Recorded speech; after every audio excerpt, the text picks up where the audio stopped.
Bahasa gampangnya, la ilaha illallah itu cara mengartikannya, la-nya dibuang, illanya dibuang, tiadanya dibuang, selainnya dibuang. Apa artinya? Tuhan itu Allah. La ilaha illallah, tiada Tuhan kecuali Allah, maknanya Tuhan itu Allah. Allah itu Tuhan. Selain Allah bukan Tuhan. Andai disembah, namanya dipertuhankan. Qala al-imamul muallif rahimahullahu ta'ala wa nafa'ana bihi wa bi barakati ulumihi wa ghafara lahu wa limasyayikhihi wa limasyayikhina amin. Faslun fi bayani miftahil jannati. Adapun ini yaitu suatu fasal pada menjelaskan anak kunci surga. Wahia kalimatut tauhidi, dan dia kunci surga itu adalah kalimat tauhid. Wa kalimatul ikhlasi, dan kalimat ikhlas. Wa kalimatun najati, dan kalimat keselamatan. Wa qad dzukirat fil Qur'ani fi sab'atin wa salasina mawdi'an, dan sungguh disebutkan kalimat tauhid itu di dalam Al-Qur'an pada 37 tempat. Qala al-musannifu rahimahullahu ta'ala, berkata oleh Tuan Musannif rahimahullah, wa makna la ilaha illallah la ma'buda bihaqqin kainun fil wujudi illallah. Adapun arti la ilaha illallah, yaitu tiada zat yang disembah dengan sebenar-benarnya, yaitu ada pada alam raya ini kecuali hanya Allah. Ay la yastahiqu an yadilla lahu kullu syai'in illallah, yakni tidak berhak oleh bahwa merendah baginya oleh segala sesuatu kecuali hanya Allah.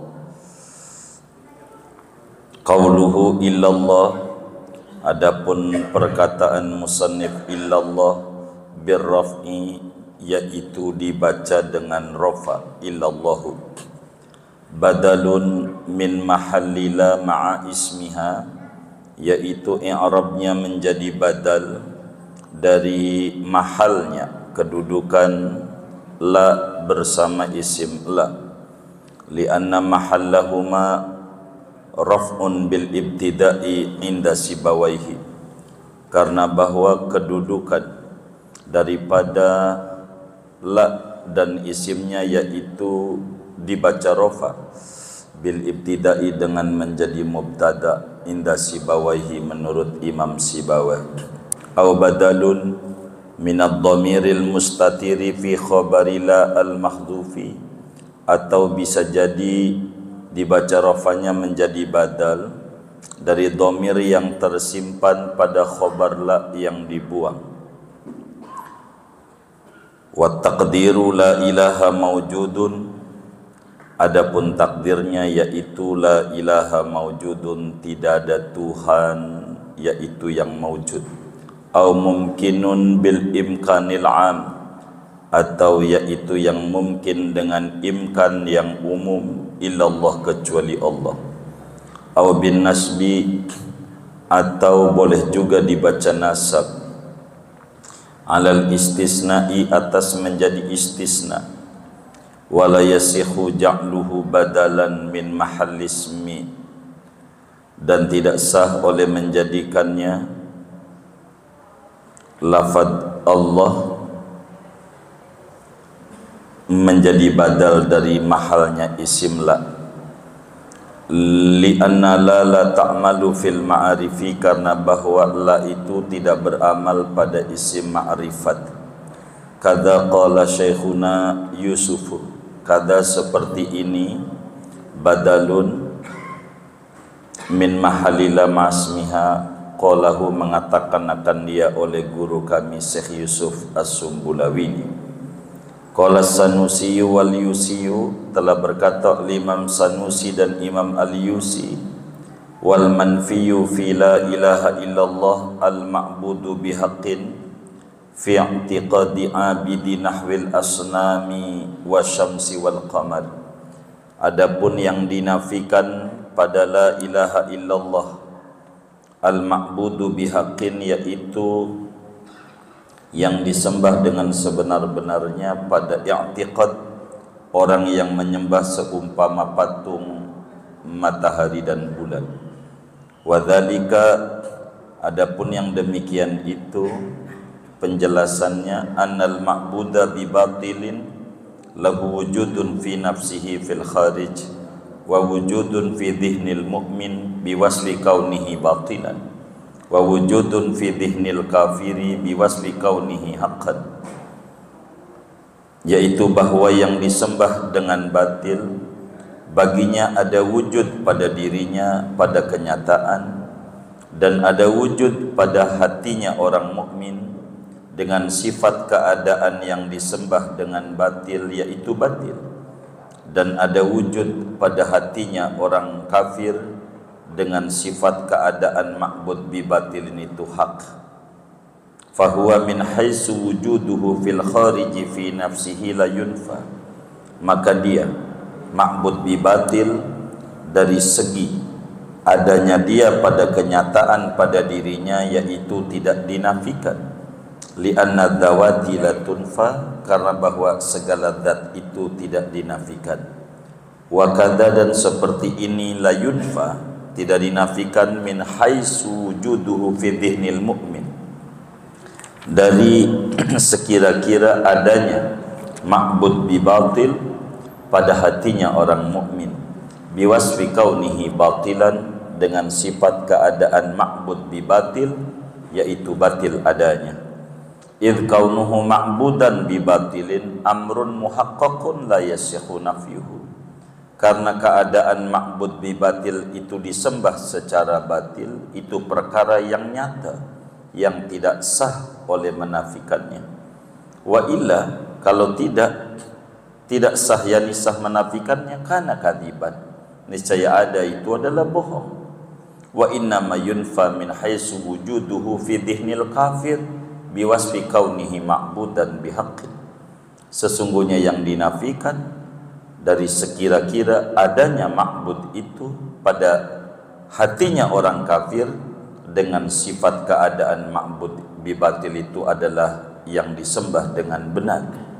Falam yunfa fi la ilaha illallah al ma'budu bihaqqin ghairullah, maka tidak dinafikan pada la ilaha illallah illal ma'bud, kecuali yang dinafikan yang disembah dengan sebenar-benarnya selain Allah. Fal istisna'u muttasilun, maka adapun istisna di sini adalah istisna muttasil. Walaysal manfiyu aidan al ma'buda bi batilin fi dhihnil kafir, tidaklah yang dinafikan pula yaitu yang disembah secara batil pada hatinya orang kafir. Li'annahu Allah, karena bahwa yang disembah secara batil pada hatinya orang kafir adalah Allah.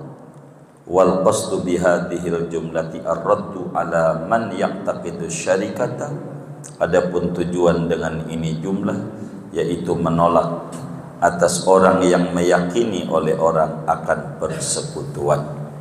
Wallahu a'lamu bissawab. Bapak, Ibu, saudara-saudara sekalian yang mulia, malam hari ini kita akan membahas tentang la ilaha illallah. Satu kalimat pendek namun maknanya luas.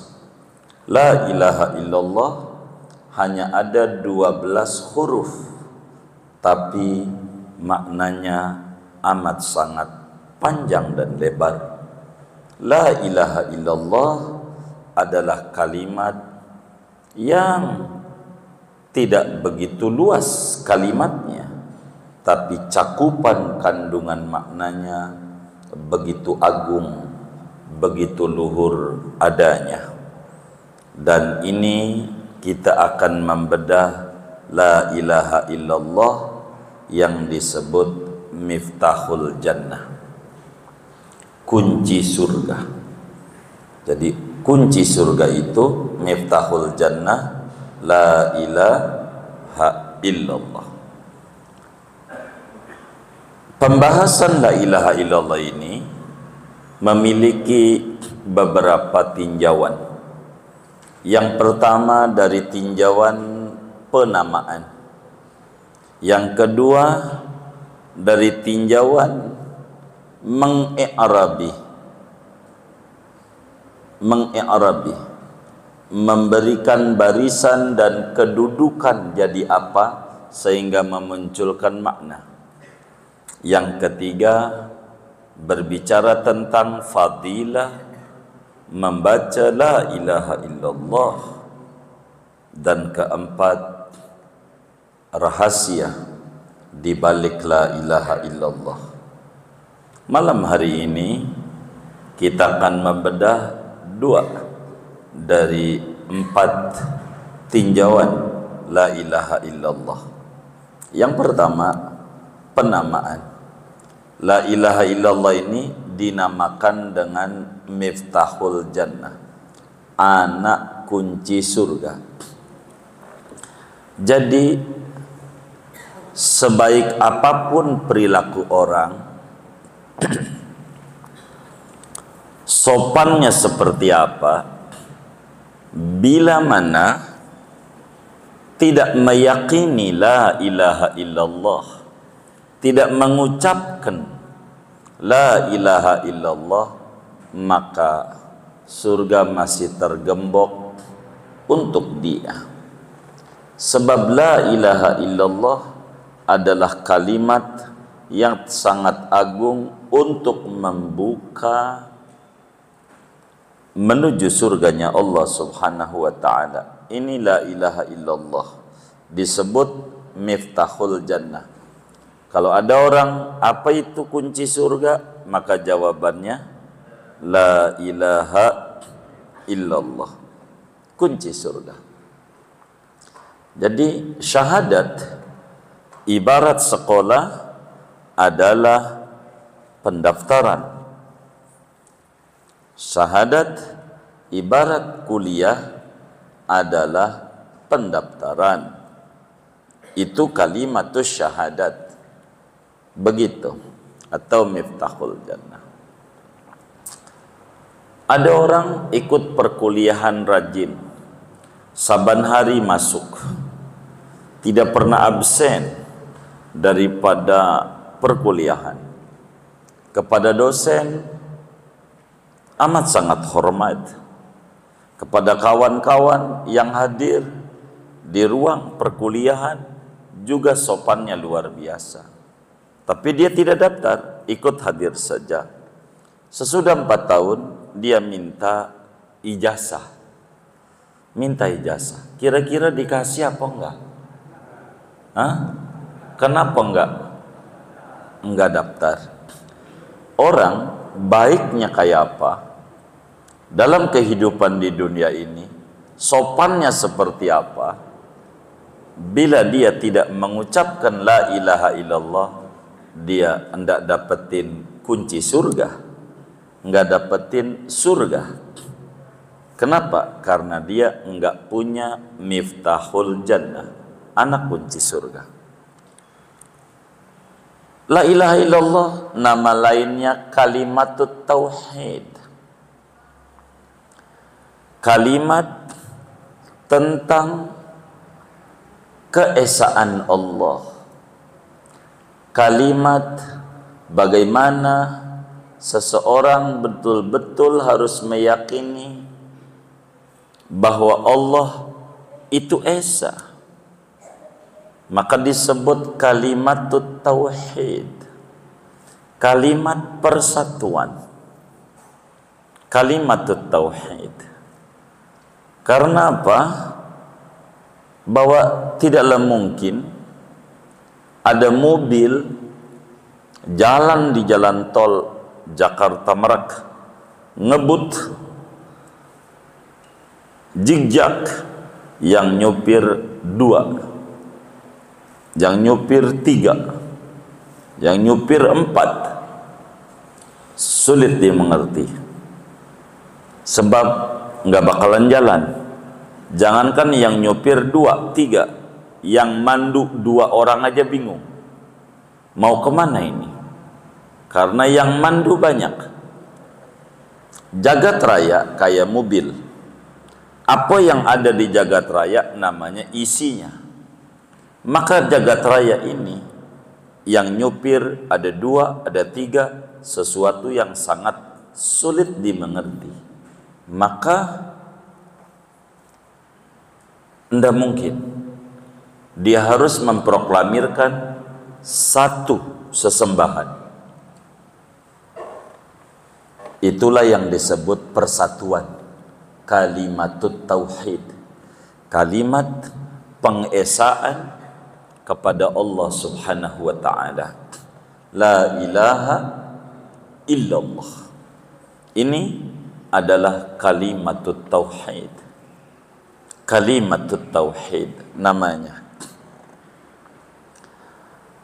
Wa kalimatul ikhlas, nama lain la ilaha illallah adalah kalimat ikhlas, ketulusan penyembahan.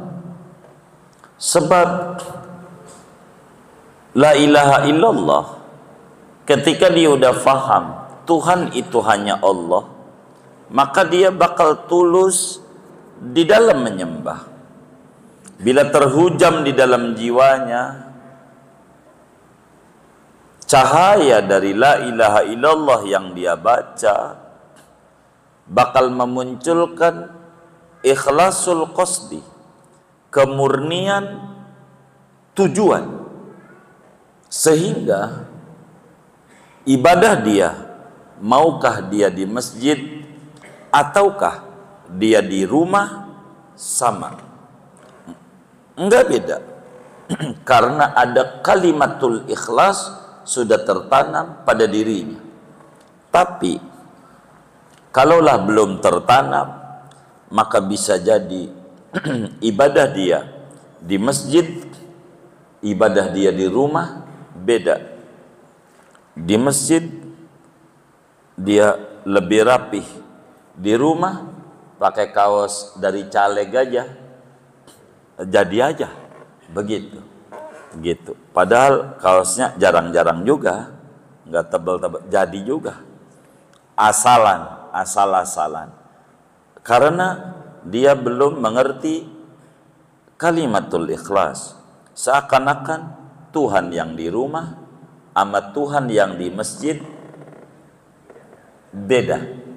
Maka kalau yang di rumah pakai kaos partai juga jadi, kalau di masjid enggak, beda. Ini belum kalimatul ikhlas. Ini adalah kalimat ikhlasul qasdi, kemurnian tujuan. Bila tujuannya adalah Allah, Tuhan yang di rumah Allah, Tuhan yang di masjid Allah, mengapa kita harus berbeda di dalam mensikapi kehidupan? Itu begitu, kan sama begitu fis-sirri wal alan, baik dalam sembunyi maupun di dalam terang-terangan. Berikutnya namanya kalimatun najat, kalimat keselamatan. Kalimat ini yang menyelamatkan orang, sampai Nabi menyampaikan, man kana akhiru kalamihi la ilaha illallah dakhalal jannah. Barang siapa yang terakhir ucapan yang keluar dari mulutnya dia la ilaha illallah, maka dia masuk surga. Maknanya selamat dari neraka. Maka la ilaha illallah namanya kalimatun najat, kalimat keselamatan, kalimat yang menyelamatkan. Disebut juga la ilaha illallah kalimatus syahadah, kalimat persaksian. Sebab iqrarnya seseorang dengan lidahnya harus dengan menyatakan, mendemonstrasikan asyhadu alla ilaha illallah wa asyhadu anna Muhammadar Rasulullah. Maka la ilaha illallah disebut juga kalimatus syahadah. Ini nama. Ada berapa la ilaha illallah disebutkan di dalam Al-Quran? Meski la ilaha illa ana fa'budni, maka kata Syekh Nawawi, kalimatut tauhid ini diterangkan di dalam Al-Quran sebanyak 37 tempat. Ini berbicara tentang la ilaha illallah. La ilaha illallah. Ini dari segi penamaan. Lalu apa maknanya la ilaha illallah? Maknanya, kata Tuan Musannif, yakni Syekh Salim bin Abdullah bin Sumer Al-Hadrami, menyatakan wa makna la ilaha illallah la ma'buda bihaqqin kainun fil wujudi illallah. Jadi la ilaha illallah itu maknanya ilah. Ilah itu maknanya al-ma'bud bihaqqin. Ilah artinya ilah, Tuhan. Maknanya yang disembah dengan sebenar-benarnya. Yang disembah dengan sebenar-benarnya. Artinya, jadi tidak ada Tuhan yang disembah dengan sebenar-benarnya, yaitu maujud di jagat raya ini, kecuali hanya Allah. Bahasa gampangnya, la ilaha illallah itu, cara mengartikannya, la-nya dibuang, illa-nya dibuang. Baru saudara akan paham tentang la ilaha illallah. La-nya dibuang, illa-nya dibuang. Jadi tiadanya dibuang, selainnya dibuang. Yang tinggal kata itu adalah, yang tinggal adalah selainnya dibuang,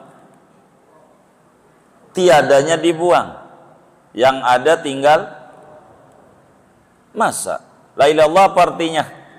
Artinya la ilaha illallah apa? Halo? Apa? Baik. Tiadanya dibuang, selainnya dibuang. Apa artinya? Tuhan itu Allah. Begitu. Tuhan itu Allah. Jadi saudara, ketika ada orang bertanya kepada kita, Allah satu apa banyak? Begitu. Allah itu satu apa banyak? Allah itu satu apa banyak? Satu. Kalau Tuhan?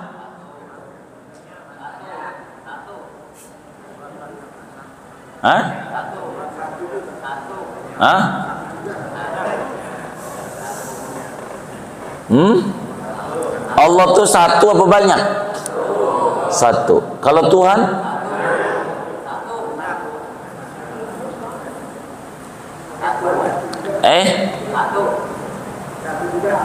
Baik.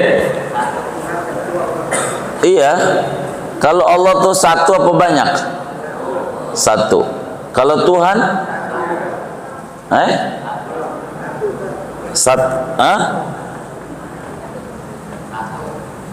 Tuhan tuh satu apa banyak? Satu, namanya Allah. Bahasa Arabnya la ilaha illallah. Tiada Tuhan selain Allah. Artinya tiada Tuhan selain Allah tuh biar gampang, tiadanya dibuang, selainnya dibuang. Maka yang tersisa Tuhan itu Allah. Allah itu Tuhan. Allah itu Tuhan. Selain Allah bukan Tuhan. Selain Allah bukan Tuhan.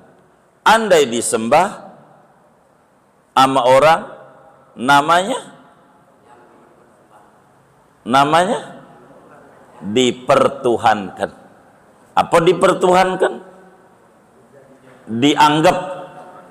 Dianggap sebagai Tuhan, sebetulnya bukan begitu. La ilaha illallah. Tuhan itu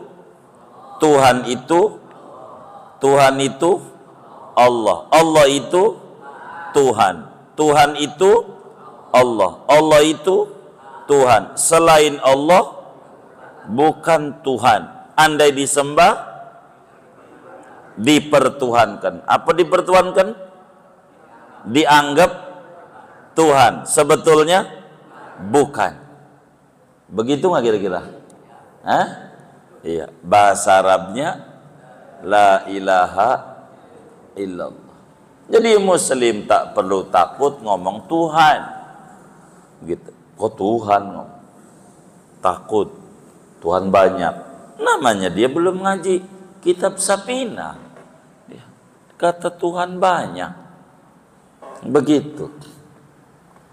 Tuhan itu satu, namanya Allah. Bahasa Arabnya la ilaha illallah. Jadi tidak ada zat yang disembah dengan sebenar-benarnya di jagat raya ini kecuali Allah. Adapun yang disembah dengan tidak sebenar-benarnya karena keliru, tidak paham, ada enggak? Ada, itu disebut dipertuhankan. Apa maknanya la ilaha illallah? Tidak pantas untuk kita menghinakan diri siapapun di jagat raya ini kecuali hanya Allah saja. Ama Allah ya, kita nggak bisa. Semuanya kudu tunduk patuh sama Allah. Tak bisa dia menentang Tuhan. Nggak bisa. Semuanya di bawah peraturan dia. Biyadihil amru kulluh. Semuanya. Itulah Allah. Maka hadirkan Allah dalam kehidupan kita. Biar kita tenang adanya. Ini i'rabnya bagaimana begitu tuh Syekh Nawawi tinjauan nahwu. Ini dibacanya apa? Illallaha apa illallahu? Kata Syekh Nawawi boleh saja sih dibaca la ilaha illallahu, boleh saja dibaca la ilaha illallah juga boleh. Begitu. Jadi sesudah illa lafaz Allah dibacanya boleh Allahu, boleh Allah, terserah. Cuman kalau dibaca Allahu dibaca rofa, kedudukannya jadi apa? Begitu. Ini urusan tukang nahwu ini. Tukang nempe diem aja. Tukang apa? Nahwu. Bukan tukang nempe, ini ilmu nahwu. Dibacanya illallahu. Jadi apa illallahu? Kata Syekh Nawawi, dua kemungkinan dan dua-duanya bisa. Kalau dibaca illallahu, pertama jadi badal.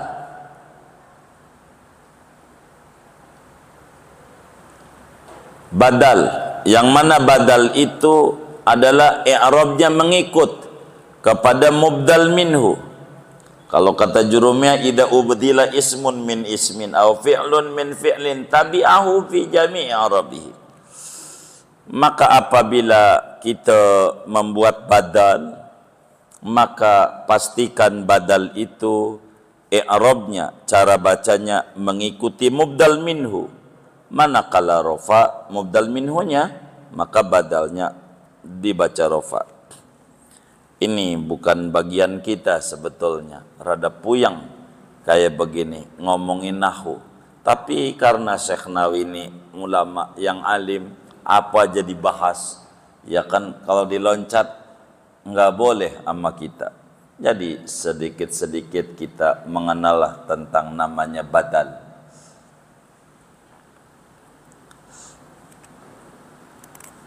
Kalau dibaca rafa jadi badal. Badal dari mana? Dari mubdal minhu, mahalnya la bersama isim la. Kenapa? Karena la dan isim la mahalnya adalah rafa. Kedudukannya jadi mubtada menurut Imam Sibawayh. Itu satu. Sebagai Imamun Nuhat.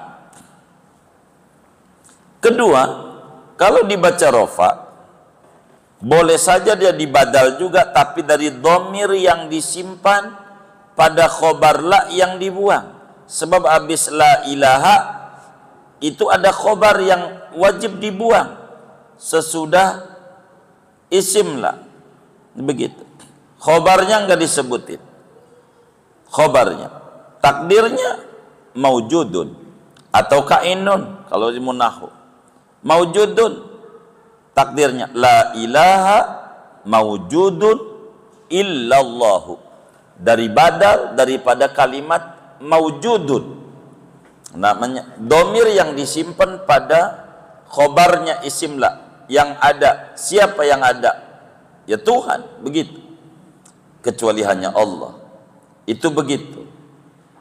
Boleh juga dibaca nasab, la ilaha illallah, illallah menjadi istisna. Kalau dibaca nasab menjadi istisna, begitu. Tapi tidak boleh dijadikan badal dari mahal isim la saja, karena la tidak beramal pada isim ma'rifat. La itu masuknya ama isim nakira. Kata jurumiyah, i'lam anna la tansibun nakirati. Dia menasabkan isim nakira. La namanya disebut la nafi jinis. La di sini. La ini macam-macam. La di sini namanya la nafi jinis. Apa itu la nafi jinis? La itu fungsinya menafikan hukum dari setiap satuan-satuan dari afrodnya jenis yang mana la masuk padanya. Kalau disebut la ilaha, maknanya tidak ada jenis sesembahan apapun. Begitu makna yang sesungguhnya. Pakai jenis. Begitu. La ini namanya. Disebut la nafi jenis. Beramal kayak inna. Tansibul isma wa tarfa'ul khabara. Menasabkan isim, merafakan khabar, yang khabarnya adalah dibuang.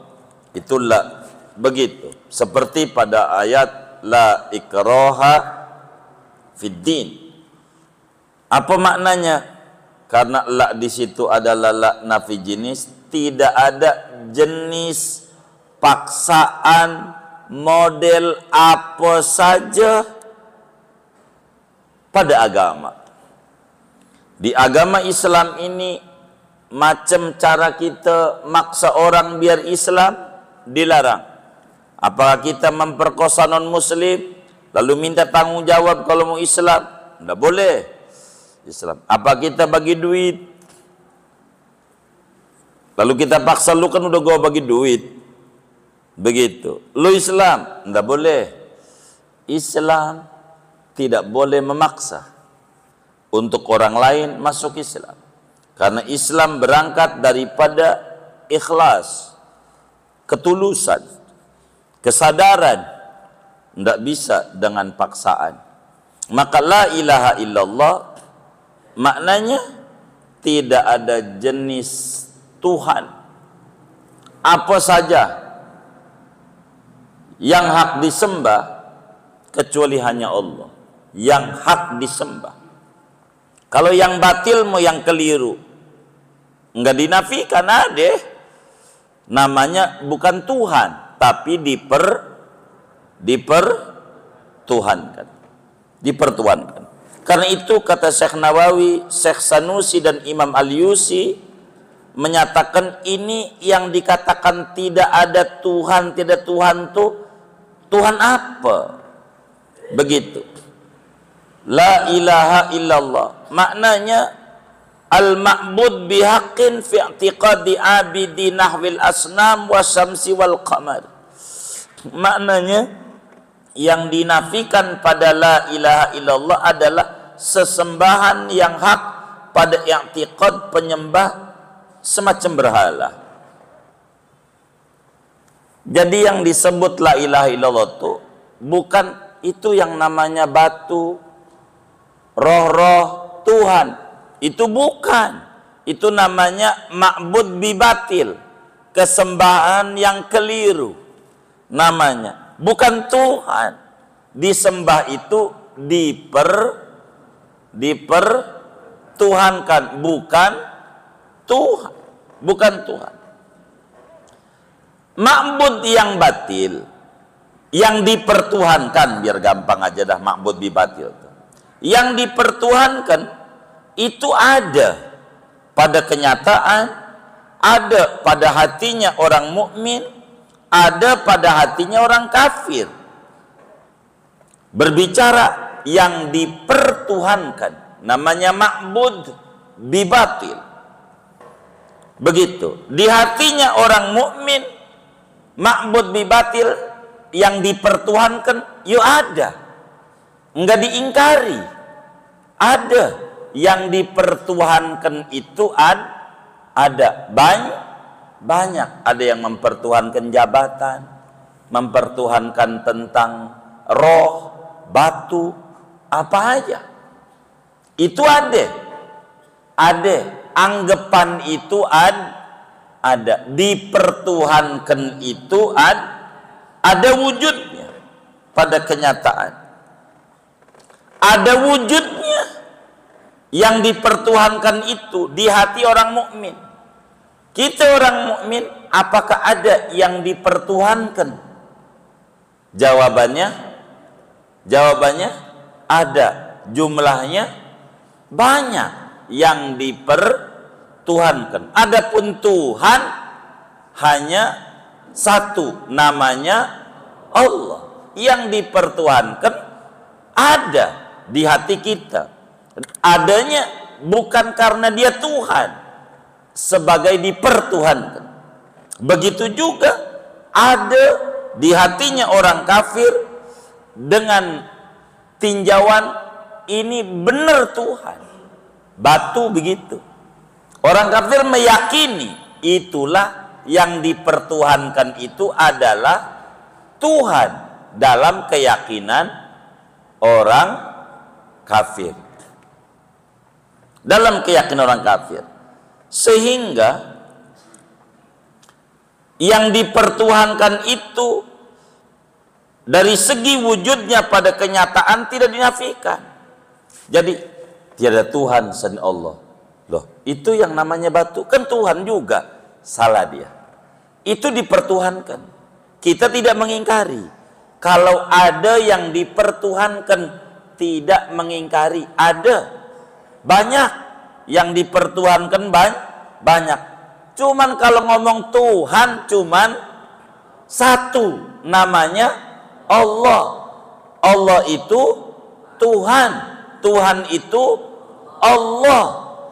Kalau yang dipertuhankan banyak, bukan Allah saja.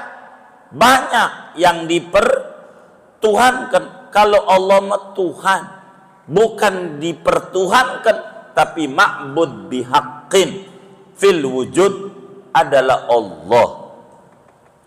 Allah. Begitu saudara. Kenapa? Karena keadaan yang dipertuhankan itu adalah perkara nyata, sulit untuk ditolak, bahwa ada yang namanya dipertuhankan. Ada yang mempertuhankan manusia, ada yang mempertuhankan Nabi Isa, cuman alasannya karena lahir nggak ada bapak. Padahal masih lebih hebatan Adam, lahirnya nggak ada bapak, nggak ada emak. Nabi Isa mah masih ada emak, Maryam. Adam nggak ada emak. Kalau ngomong hebat juga hebatan mana? Adam. Kalau ngomong mendingan, nih mendingan juga kudunya nyumbahnya Adam yang lebih hebat. Begitu. Kalau akalnya dipakai, begitu. Itu begitu. Maka yang dipertuhankan perkara nyata. Kalau nggak nyata kita bohong. Wong ada kok yang nyembah pohon, nyembah batu, nyembah roh-roh, dewa-dewi. Ada yang menyembah begitu. Ada. Begitu. Jadi yang dinafikan dengan la ilaha ini apa?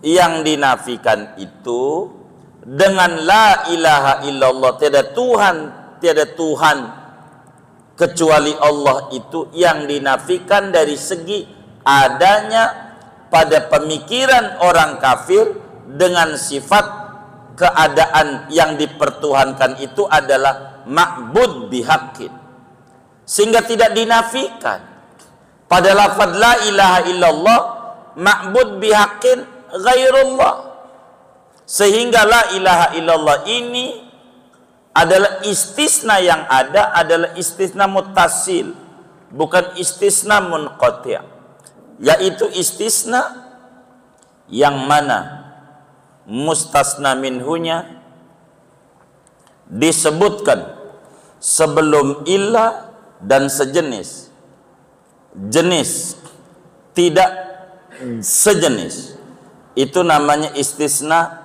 muttasil. Kalau istisna munqati' antara mustasna dan mustasna minhu tidak satu jenis. Seperti maqama Zaidun illa himaran. Himar di luar jenis daripada Zaid. Tapi kalau maqamal qaumu illa Zaidun, Zaid adalah bagian dari kaum. Sehingga tidaklah yang dinafikan adalah ma'bud bibatil fi dhihnil kafir, karena itu memaknanya Allah. Dalam pandangan orang kafir adalah Tuhan itu batu. Ada yang Tuhannya Fir'aun, ada yang Tuhannya Namrud, ada yang Tuhannya Uzair, ada yang Tuhannya Nabi Isa. Tuhannya Nabi Isa menuhankannya, begitu. Tapi Allah dalam pandangan orang kafir itu adalah ma'bud bibatil, begitu, karena yang benar adalah semacam Yesus, begitu dalam pandangan orang kafir. Singkatnya, tujuan daripada uraian ini menolak tentang adanya persekutuan Tuhan. Tidak ada Tuhan kecuali Allah. Berarti ada keyakinan ada Tuhan lain selain Allah. Bukan itu. Jadi kita harus bisa membedakan mana Tuhan, mana dipertuhankan. Ada ustad, ada diustadkan. Apa itu diustadkan? Dianggap sebagai ustad karena pakai sorban, pakai gamis, padahal pemburu hantu, begitu. Begitu. Begitu. Itu namanya bukan ustad, tapi ya, diustadkan, dianggap sebagai ustad. Begitu. Dianggap padahal pemburu hantu, bukan. Jadi kita harus pahami la ilaha illallah itu biar kita benar. La ilaha illallah tiada Tuhan kecuali Allah, maknanya Tuhan itu Allah, Allah itu Tuhan, selain Allah bukan Tuhan, selain Allah bukan Tuhan. Andai disembah namanya dipertuhankan, ma'bud bibatil. sesembahan yang salah, begitu. Ma'bud bibatil, itu begitu, sesembahan yang salah. Dan itu diantara makna daripada la ilaha illallah. Jadi la ilaha illallah kita memproklamirkan, kita meyakini dengan mantap keyakinan, dengan keyakinan yang bulat di dalam hati, bahwa memproklamirkan kepada orang lain di jagat raya ini tidak ada yang berhak untuk disembah dengan sebenar-benarnya kecuali hanya Allah. Allah lah yang mencipta semesta, yang mencipta seluruh galaksi, seluruh daripada planet-planet yang ada. Dialah Allah dan dia hanya yang berhak untuk disembah. Dan ini namanya bacaannya la ilaha illallah, la ilaha illallah. Lalu apa fadilahnya kalau kita membaca dawam la ilaha illallah? Kalau kita baca terus la ilaha illallah, apa fadilahnya? Nah, ini tidak malam hari ini kita bedahnya. Ini nanti disambung pada pertemuan-pertemuan mendatang. Wa fadailuha la tuhsa. Wallahu a'lamu bissawab.